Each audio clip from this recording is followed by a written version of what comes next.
Welcome, everybody. My name is Jeff Fowler, president of the Apartment Owners Association. It is great to have you with us today. And today we're going to be talking about 1031 exchanges into DSTs. So this is DSTs for Dummies, and you'll learn about that today.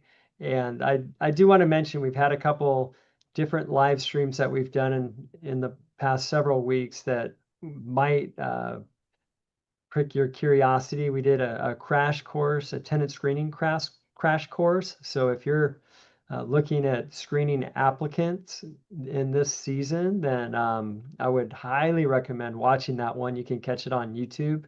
Just type in AOA USA. Some of you are watching from YouTube right now. Others of you are watching from AOAUSA.com, and maybe you're a newer member watching from there. You can always catch this live stream along with all the other stuff that we have on YouTube after the fact.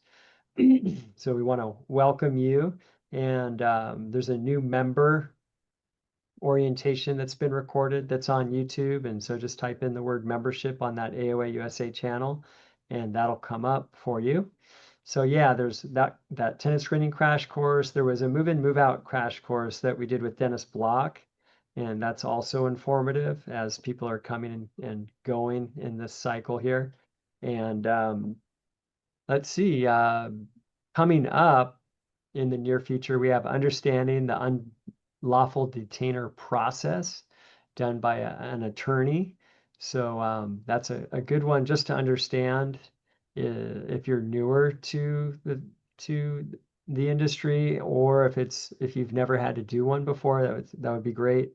And earlier this week I recorded a video with Sybil Quay, who's an attorney in the Bay Area, and we did a maximum allowable rent increases for the Bay Area, and she goes into specific cities as well as the general Bay Area under AB 1482.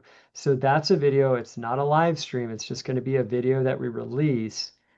So you may want to hit the subscribe button, because we do that periodically where we will release videos that were not live streams, and it just, schedule wise, it was content that we knew we wanted to get out there to everybody, but yet just didn't have, the speaker may not have had the time to be able to do it on a Thursday. And so that's one that is going to get out there to you. And the maximum allowable rent increases have come out, by the way, on the AOA forums. Just type in 1482 and you'll see maximum allowable rent increases. And just look at the year.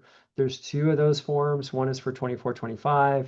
The other is for 25-26. And so you can check that out for your area's maximum allowable rent increases under AB 1482. So local rent increases are not listed there, just state rent percentages for the different areas throughout the state, if that makes sense. I hope it does. And we do have the AOA, the free AOA $1 Million Trade Show that's coming up on August 20th at the Long Beach Convention Center. And again, we're going to have a ton of different vendors that are there and some of the same speakers, but we're also going to be covering midterm rentals. That's corporate rentals, and that's a way to kind of avoid a lot of the headaches and just the craziness that can come with some tenants, because you're dealing with a corporate entity instead. So that's one speaker that we'll have, and we'll have a panel. So we're doing a few things different, as well as just the vendors themselves change every time. So I want to invite you to that. It's free for you, free for your friends, and for your friends that do not have an AOA membership, that never ever have had an AOA membership, they do get a free 6-month membership, complete access to all the forms. They can call in, do everything just like a regular membership. It really is, without any strings attached. So that's coming up. And then other in person, we do take the summer off because many of you take the summer off. And if we have seminars, not as many people show up. So in September, we'll start that back up with some of the in-person seminars. And anyway, so Yeah, our goal really is to bring information to you that'll help you make in or keep more money than ever before with your rental property. And I know so many of you have been very successful. Some of you are now in a place where it is time to sell and go more passive. So I hope that this live stream helps you. And I just want to give a shout out to our sponsor. It's Inland Securities Corporation. And unlike the Inland Empire, it is more like investing in land. And so that's where their name comes from. They are the largest sponsor of DSTs in the country.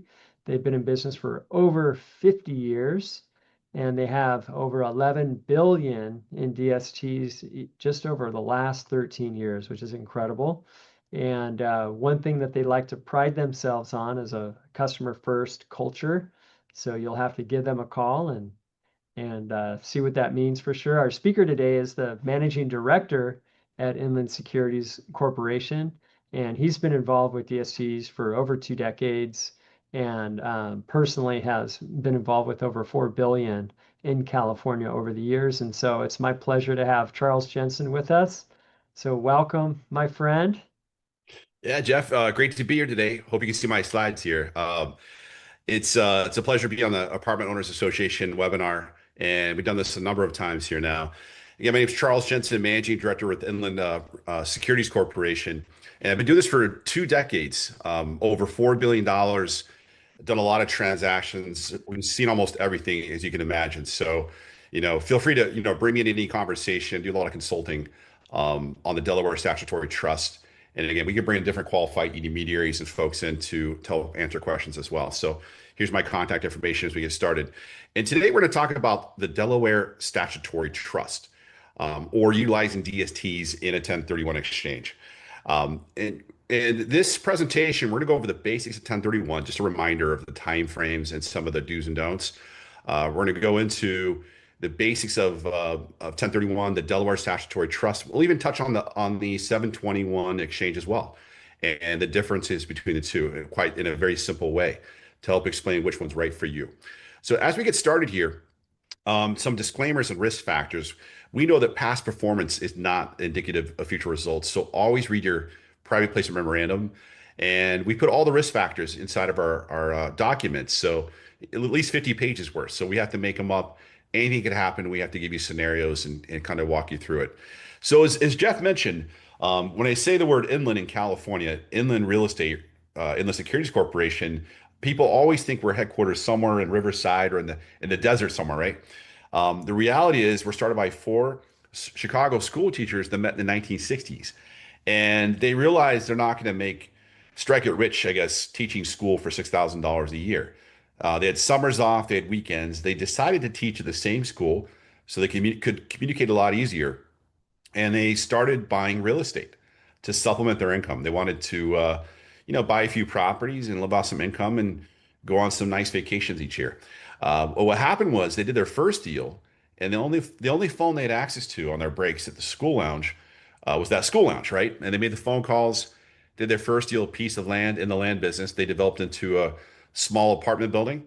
They got a construction loan. They didn't come from very much, but they put up $1,000 each for the land, so about $4,000 for the land.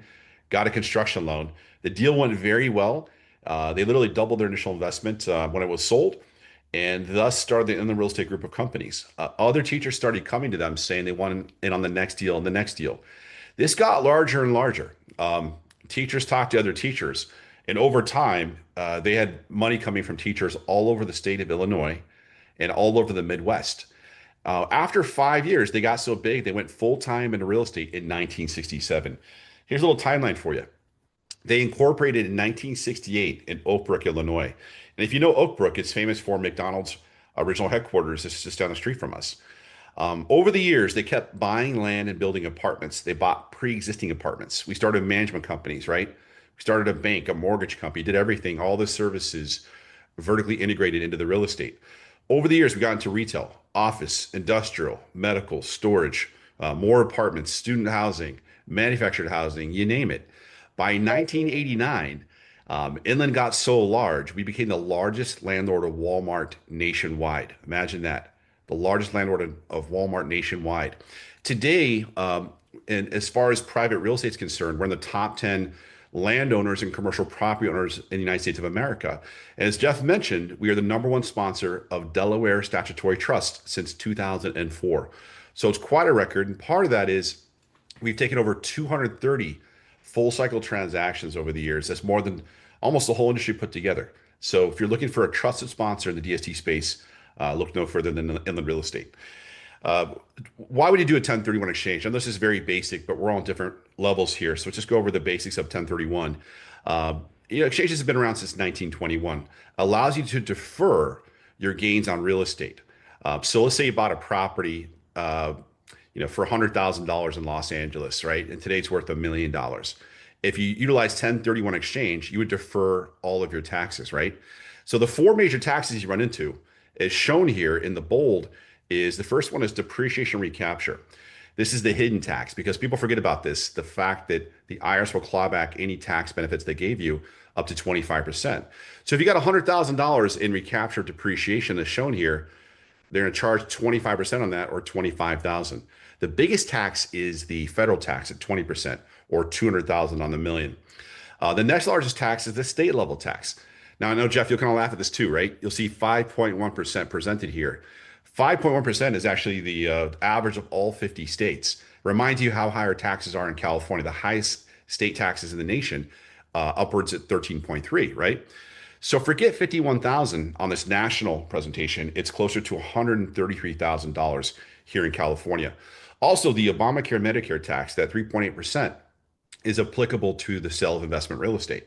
So you'd also experience the 38,000 on the million. So on a national average, your million could leave you with $686,000. But in California, with the higher tax levels, could be closer to 600,000 or a 40% potential hit. So 1031 exchange allows you to take that full million and instead of having 600,000, have the full million working for you. So it's easy math. Do you want 600,000 giving you income and building your wealth, or you want $1 million giving you income and building your wealth? It's almost like the 401k of real estate, isn't it? And not doing an exchange is almost like cashing out your 401k because you have a lot of taxes due. So the neat thing about exchanges is you can swap till you drop, defer till you die. And there's a step up in basis to fair market value. And that's the beauty and the power of this and the wealth generation of the 1031 exchange. Now, some housekeeping rules is when you sell your property, your funds have to go to a third party qualified intermediary. They don't want it going to your realtor, your buddy down the street, your accountant, your financial advisor. It can only go to one place only, which is the qualified intermediary. Now, that's what makes them qualified. It's not someone that's willing to backdate some of the timeframes as shown here. So the national timeframes are this. After day one. Day one is when you sell your property, you close escrow, and the funds go to the qualified intermediary. The IRS put these rules in place, I think, to keep it very orderly, as well as I don't know if they wanted everyone exchanging and taking advantage of this. They put 45 days in place to identify your replacement property. Now, those 45 days include weekends and holidays. It's not a lot of time to consider, finding a replacement, right? You have 180 days to get it closed. 6 months to close it, 45 to find it. Guess which one is harder in today's environment? You guessed it, 45 days to find the property, including weekends and holidays. And the reason is simple. Just a few years ago, a lot of us, we have mortgage rates of 2-3%. Today, that's double, at least double, right? In the mortgage rate environment. So you have a lot of folks that aren't selling, right? But the ones that are have a limited supply because there's not as many people selling property, limited supply of inventory. Not to mention, I'm coming to you live from Manhattan Beach, California. My kids' high school has 133 new kids from the Palisades. So, with the natural disasters and things happening in California, it's also disrupting supply in different areas of the state. So again, what's nice about the Delaware Statutory Trust, and we'll talk about this today, is the fact that we have properties in inventory you can exchange into.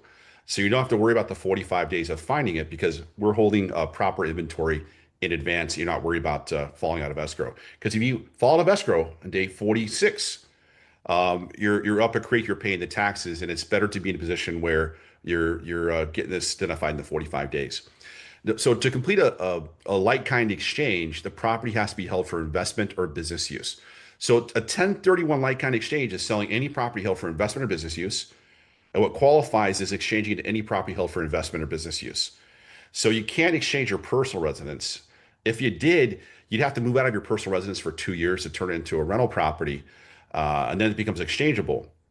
But again, you could take a raw piece of land, exchange into an apartment building into a hospital, hospital into a self-storage facility.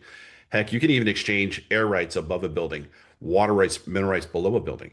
In 2004, the IRS created something called the Delaware Statutory Trust, or we call it the DST. And the DST was created under Revenue Procedure 2004-86 of the Internal Revenue Code.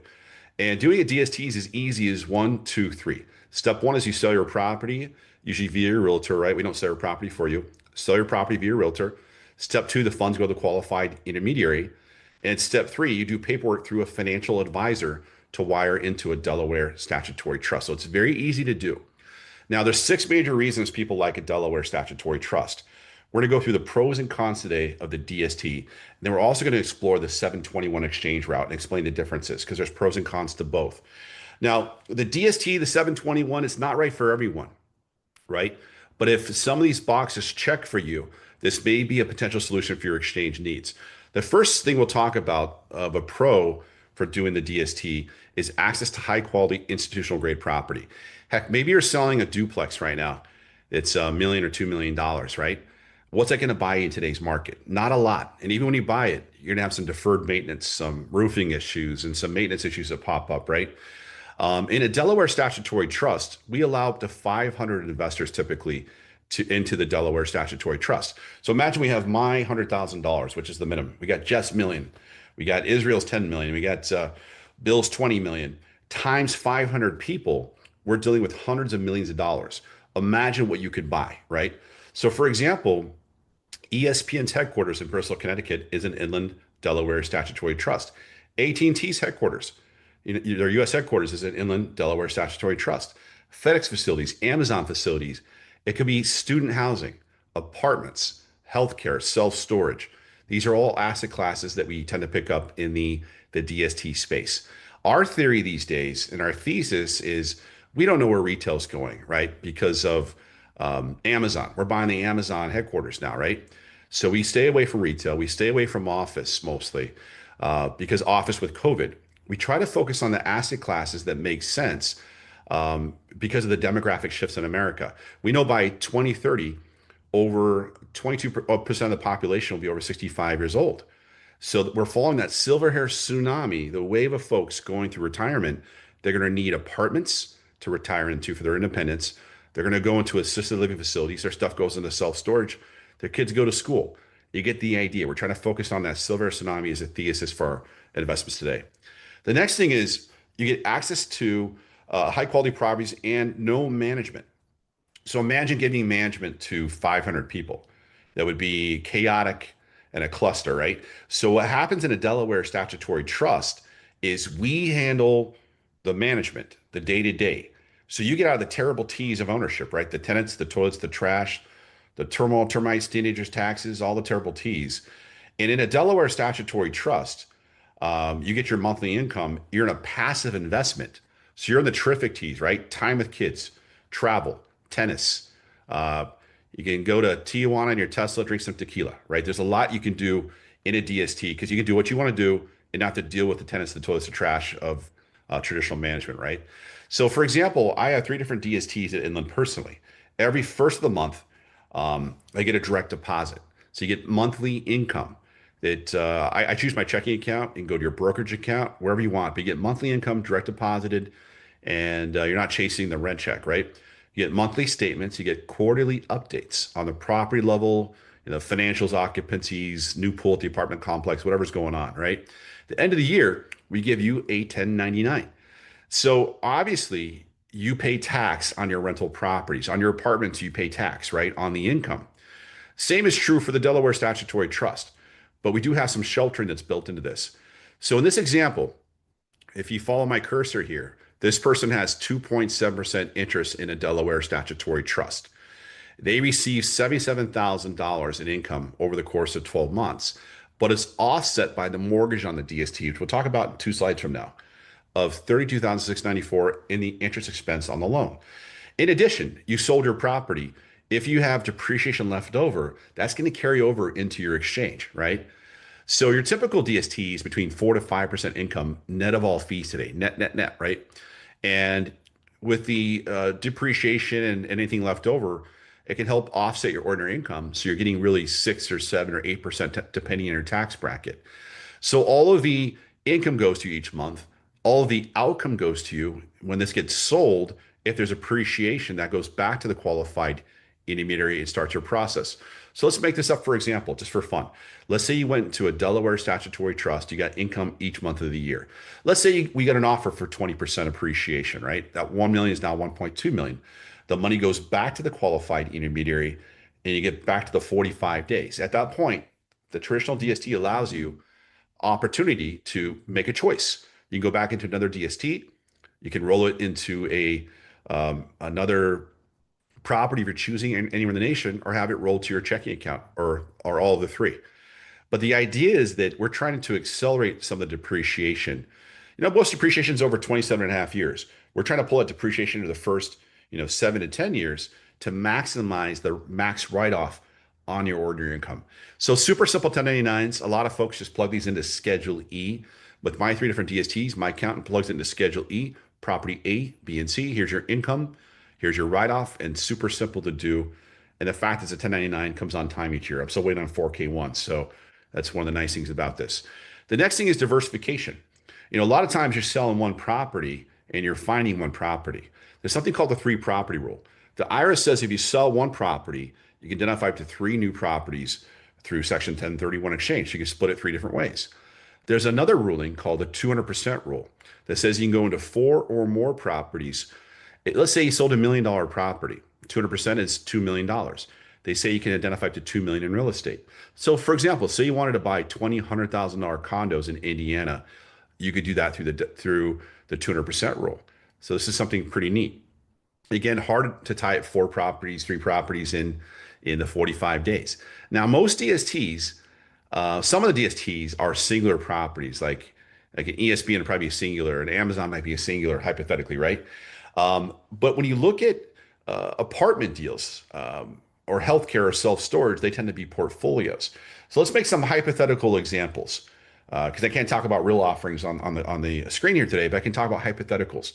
Let's imagine we have a DST that has 3 properties in Tennessee inside of one Delaware statutory trust portfolio. Your one investment would get you ownership of those 3 apartments in Tennessee. Or hypothetically, we might have 5 assisted living facilities in Arizona in another hypothetical DST. Or it might be 10 storage facilities in Texas in another Delaware statutory trust, right? Portfolio. Let's imagine use the 200% rule. You took your $1 million, you put it a third, $333,000 into each of these DSTs.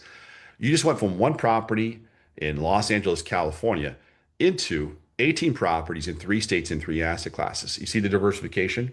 If one apartment, one medical facility is having an issue with occupancy, it's not going to take all of your income down. It's not going to take all of your principal down. It's going to diversify the risk, mitigate the risk, because the one thing this is not, it's not a CD. This is not a money market, right? There is risk. It can go up, go down, or remain flat. Same with the income and the principal.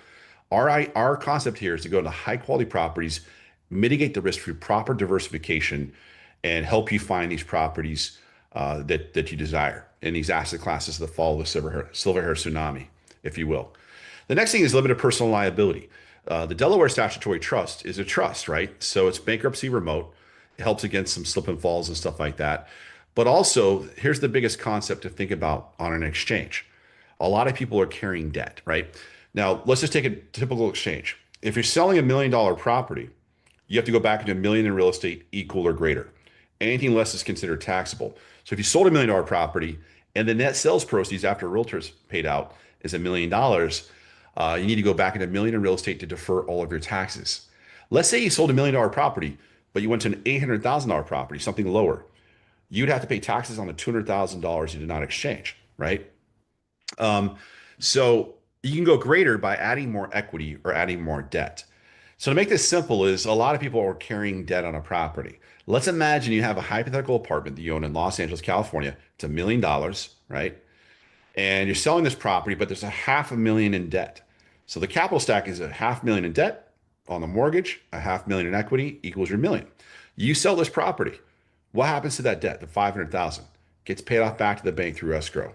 Now you're working with $500,000, right? 500,000 is left over. But you have to get back to the $1 million mark. So most folks need to go to the bank, go down to, Bank of America, Bank of California, or something like that, and get a loan for 500,000 to bring you back to the $1 million mark. Because anything less than that million is considered taxable.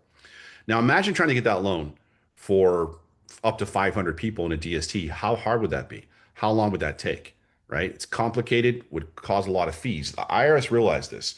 In 2004, the IRS, when they created the Delaware Statutory Trust, they made a special exemption. They allow DST sponsors like Inland to put one loan on the property. So if you're carrying debt, you can pick our debt up, your debt that you need on paper through Inland. Now here's the catch. Your loan got paid off, right? That 500,000 went back to the bank. Your credit score jumped up because your debt to income ratio went down, right? And now you're in a position where you're pulling debt off of our balance sheet. Since you're using debt off our balance sheet that's not accredited to you on your credit report, you get all the write-off also of that debt through the 1099. So imagine you don't need loan qualifications, doesn't show up on your balance sheet, right? Even if you go to another loan, it's not showing there. And you're going to absorb all of our debt, the debt you need on paper to make your exchange happen. So no credit score, no loan needed. It takes some debt off your balance sheet. It's a good thing for everyone, right? And so some of our DSTs have zero debt. This is what makes Inland different. Most DSTs sponsors out there only have 50% loan to value, depending who you talk to. So we're gonna have zero debt on some of our DSTs. Some DSTs have 40%, 50%. We even go up to 80% loan to value. The reason is you can blend any two DSTs together to get to the loan to value that you need in an exchange. So what I'm getting at is if you needed 25% loan to value, you put half your money into a zero debt DST, half into a 50, get it 25. If you want more write-off, just go higher in debt. You get more depreciation, more write-off because you have more loan on the property, right? More real estate. So here's an example. On the left-hand side is someone relinquishing or selling their property at 1.1 million. We know you got to replace 1.1 million on the buy side equal or greater. On the right-hand side is an Inland DST at 48% loan to value, right? And at that 48.5% loan to value, that's 3.5% more than you sold out of, right? So they're going to pick up 65,719 more in leverage, gives them a little extra write-off. But a lot of folks just find the next highest DST to go into, so they don't have to come out of pocket any money. And this is a situation of that. And you'll find different debt levels at Inland at any given time. The next thing is estate planning. Maybe you have, let's imagine a situation where husband and wife, two kids, Bobby and Sally, right? And they have an apartment building in Beverly Hills, California, right? The parents during their lifetime deal with the tenants, toilets, and trash. They never retire from the real estate or the management company, right? And when they pass away, the kids get a step up in basis to fair market value, right? But now what do kids own? The kids have 50-50 per their trust into this apartment building in Beverly Hills, California. Will the kids agree upon when to sell it, right? One likes playing on the lawn growing up and loves driving by it each week or each month. The other one has gambling debts in Vegas and needs the money today. So they have different ideas of what they want to do with the money in different situations, and kids will fight over when to sell it, right? Also, how much to sell it for. One kid thinks it's worth 5 million. Next kid thinks it's worth 6.5 million. They have different ideas. One kid wants to manage it. One kid wants a management company. There can be a lot of fighting that happens when you leave real estate to the kids. Plus, a lot of the kids today, they want to go to Coachella and wait in line in 100-degree weather for hours, right? They don't necessarily want to manage the real estate. They have other plans to go to Hawaii and do things they want to do and not manage the real estate. So imagine a DST. Let's say you sold that property in Beverly Hills, California, and you put that money into a hypothetical 3 apartment deal in Tennessee. You went from 1 property to 3, a taxable state to a non-taxable state. You probably getting higher income out of, say, of California, right? So more income, more properties, less headache, right? Because you're out of the tenants, toilets, and trash and the management. Upon death, there's a step up in basis of fair market value. The Delaware Statutory Trust goes to the kids, and they get forced income until the DST is sold. Once it's sold, the kids can go separate ways. If they set up right, they're qualified intermediaries. So it's a great way to do that. Another thing is just think about it as an insurance policy, where you use it as a backup. The 3 property rule. Maybe property number 1 is what you're working on.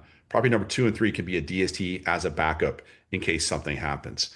So again, if you want high quality properties, no management, diversification, limited personal liability, estate planning, or use this as an insurance policy, the DST could be right for you. Um, and think about this logically. We bought the properties in advance. We're not worried about the 45 days. Loan is done in advance.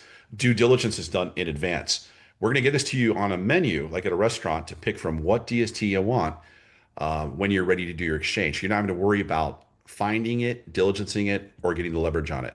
So here's the summary. A DST is a swap to drop methodology. Step one, you sell your property. Step two, funds go to the qualified intermediary. Step three, it goes into a DST of your choosing. And our average is, 5 to 7, 7 to 10 years, depends on the time frame of the typical DST. Once that sells, the money goes back to the qualified intermediary, and this whole process starts over again with the 45 days, right? So the DST Pro is you get optionality once the DST sells. It can be a legacy for your kids, right?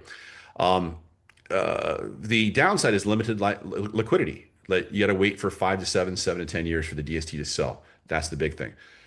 Take one more minute, Jeff, to go over the 721 for a second, just in one slide. We'll go really fast here. So there's something called a 721 exchange. Now we see the minority of folks out there using this option. We're agnostic at Inland. We work in both sides of 721 and the traditional DST. Now this is not for everyone. I know this is kind of being pushed on everyone. It's like it's for everyone, but it's for certain folks looking for certain things. Step one is you sell your property, right? The funds go to the qualified intermediary. You go into a specific DST that's set for the journey of the 721 exchange. Could be in, storage, medical, student housing, different asset classes, right? After 2 years in the DST, there's a REIT that the company owns, like Inland owns a I gotta do the peace sign, put the balloons there. It goes into a REIT that has similar properties, but more of them. Could be 500 to 1,000 properties sometimes, or more than that. And what that does by going to the REIT, it stabilizes you into more properties. You got to stay in the REIT for 1 year. So 2 into the DST, 1 year in the REIT. After 3 years total, you can get out any month, and pay the taxes at that point. So the nice thing about this is you get monthly income, monthly liquidity after year three. What's the downside? Your exchange journey ends. A lot of people are not told this. After you leave the DST, you go into the 721 exchange, you're in that REIT for life. You can stay in it as long as you want. It's evergreen. But as soon as you sell out, you're paying taxes, right? And that's one of the downsides of this. Of course, you can get some basis out. Tax free. You have to talk to your accountant about that. But this is the big thing: is you're paying taxes, and you don't have a choice to go into another property. You're stuck in that REIT for that journey. The other thing too is, a lot of times when you go into a big REIT that has a lot of properties, you have some good properties, you have some not so good properties. It's a big stew of properties, right? What that does is it kind of keeps your income stabilized. But if you're looking for a lot of growth, this may not be the asset you're looking for, right? Traditional DSTs could offer more for the upside in that instance. So just some things to think about when we're looking at this. But I just want to kind of stop there and maybe leave it on the benefits of DST here as we finish up. Awesome. Awesome. Thank you so much for sharing. And now if you are watching on AOAUSA.com, there's that blue help button. You can type a question in there. And if you're on YouTube, you know what to do. And some of you may be watching from X or from Facebook. So we're kind of out there on several different platforms, and we just want to welcome all of you for sure. We do already have a question from Chester. If I sell a property that is debt-free, talk about a DST that carries debt. Mhm. What's the impact to me? Okay. I'll go over the positive and negative impact to adding debt. Okay. So some of our DSTs have no debt, right? So you could choose a no debt option, right? And Chester, let's imagine you've had your property for 30 years, it's fully depreciated, right? So going to a no debt deal, you're not carrying over any depreciation with you. You're not picking up much depreciation in the DST because you go into a no debt deal with no depreciation left over. So by going into debt, let's say you went into a leveraged DST that's at 40% loan to value, you're picking up more real estate, right? You're going to get more write off, more depreciation in that DST. So by picking up the debt, it's going to offset more ordinary income. So let's say you're getting 4.5% income on a typical DST today, net of all fees, you know, going into this, what you're looking at is a much higher tax equivalency yield because it's going to offset your ordinary income. Now, the downside of this, of taking on debt is, let's say you go into a 40% debt deal and it has amortization, right? So when you come out of it, when it's sold, let's say your exiting loan to value is 35%. Now imagine also if we sell for a profit, it's going to change the debt level as well. So your debt level is going to change. Hopefully it's going down at the end, right? But now you have 35% loan to value. You got to pick up 35% loan to value on your next DST, right? And your next DST. Now, most DSTs in the market these days has leverage on them. Um, but that's the downside is you're gonna have to keep picking up the leverage and pick up the leverage. Where it really impacts you is if you were to leave the DST space and you went to go buy a physical property, you need to go pick up 35% loan to value from the bank, right? So, but a lot of times people go into DSTs, they don't want to go back into management and it works for them. I'd say a lot of people pick up leverage when they do this because they get the tax advantages without the liability of the debt. It's non-recourse to you, but any debt on a property puts more risk on a property level. But again, it's been around for 57 years, and that's our best assurances for you. Great. And for people, if they want to do a partial exchange where maybe the majority of the money is going to go into a DST, the portion that they keep, or yeah, that they receive, what is their tax responsibility on that? Yeah, whatever you Let's say it's take. just 100, let's say it's even just $100,000. Yeah, and you should really talk to your accountant because it's going to be different for everyone. But as I mentioned earlier, you're going to run into the federal tax, 20%, right? So 20,000 there, possibly, right? Depends on your cost basis. You also have the state level, which it could be as high as 13.3, the 3.8% in Obamacare Medicare, as well as if there's any recapture and depreciation. So you could be on, the $100,000, you could be left with, 70,000, 60,000, depends on your situation. But you talk to your accountant, and any portion that you do take that you don't exchange is subject to tax. Now, as mentioned, you could split it amongst a traditional DST and a 721 exchange. You could put some of your money into a traditional DST and work that way and put some of it into a 721 where you have a little bit of a liquidity bucket, right? Or you could put, say, $2 million, put a million into real estate in California, a million into the DST. They all work for exchange situations like that. For the 721, people could put it could go directly into that, or does it need to go through a traditional DST and then move into the Yeah. 721? It's typically a DST first because you Yeah, have to show intent to hold. That's why you're in the DST for 2 years because you have to show intent to hold by being the DST 2 years first, and then it goes into the UPREIT itself. gotcha, gotcha. All right. Well, if any other questions, please go ahead and put those in the chat, and we'll get to them. Um, Let me think here. So we all know that there's just the risk. Any real estate is going to carry a risk. These assets, obviously, they're investment grade. They're much bigger, Class A type of properties and everything. And what what kind of portfolio do you recommend? Do you recommend all multifamily? Do you recommend having kind of a basket of different types of? Yeah, go ahead. Yeah, and usually, the financial advisor will be involved, and of course, you as an investor have a decision too. You may hate apartments, or you may dislike self-storage, but maybe you dislike apartments because of the management. But remember, you're out of the management. It feels like a net lease situation because you're out of the 10 stories of trash, but you're getting your monthly income. But literally, the DST design that can be created can put you into one or multiple. Usually, it comes down to the amount of money. You start talking about $1 million, you could do two different DSTs, right? Now, the more DSTs is the more 1099s you have as well. A little more tax consideration to think about on Schedule E there. But really comes down to the dollar amount. If you said, hey, Charles, I got $500,000, you may consider one DST that's a portfolio because now you're getting multiple properties under one 1099. But if you have millions, you can go into multiple DSTs, into multiple sponsors of DSTs. So there's a lot of options that come to you at that point. Hey, do you have any local events coming up anytime soon here? I know you were just in Hawaii. Yeah, we got a bunch of local events. Here, I'll pull them up here. I forget my own schedule sometimes. You got so much going on. Yeah, we do a monthly event that's in San Diego. We do it at Del Mar at that Roost Chris there. We rent out the top floor. We have Nice. each month in Costa Mesa at the Capitol Grill. I think everyone knows the Capitol Grill off the freeway at South Coast Plaza. We do another event in Beverly Hills at Ocean Prime once a month. It's a free lunch, and we should have an accountant, a qualified intermediary join us when we talk about DSTs in general. Hmm.